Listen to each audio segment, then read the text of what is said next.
One day, in the quiet countryside of Scotland, a young boy was playing near a swamp when he suddenly lost his footing and fell into the thick, muddy water. The more he struggled, the deeper he sank. Terrified, he screamed for help, his cries echoing across the open fields.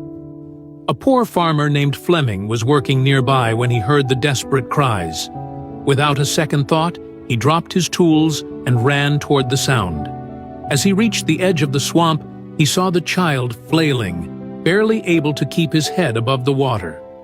Thinking quickly, Fleming grabbed a long, sturdy branch, waded into the muddy ground, and stretched it toward the boy.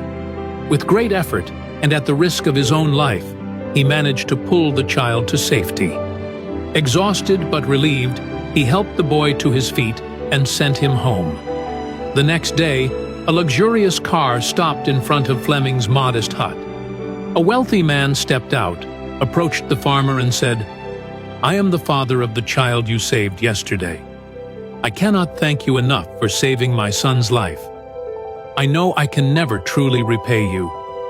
But is there anything I can do for you?" The farmer, touched by the man's gratitude, replied, "I appreciate your kindness, but I cannot accept money for something I did out of humanity." At that moment, the farmer's young son appeared at the door of the hut. Seeing the boy and noticing the humble conditions in which the farmer lived, the wealthy man had an idea. He said, "If you won't accept money, then let me offer something else. Let me take responsibility for your son's education." The farmer hesitated for a moment. Sending his son to a prestigious institution was beyond his wildest dreams, but realizing the incredible opportunity before him, he nodded in agreement.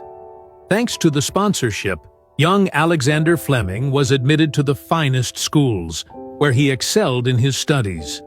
He later attended St. Mary's Hospital Medical School in London, where his relentless curiosity and scientific brilliance led him to a groundbreaking discovery: the world's first antibiotic, penicillin, in 1928.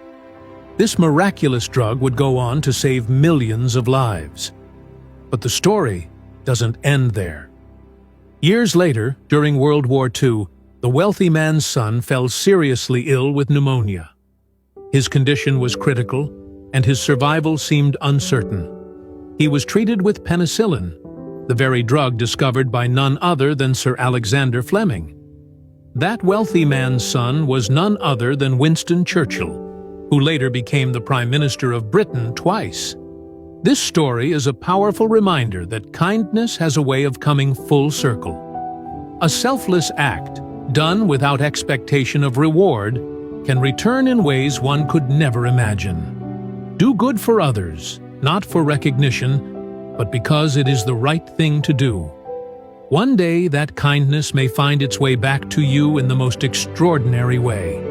If you believe that good deeds always come back in some way, then comment, "Karma is real," and share this story with your friends. Stay blessed.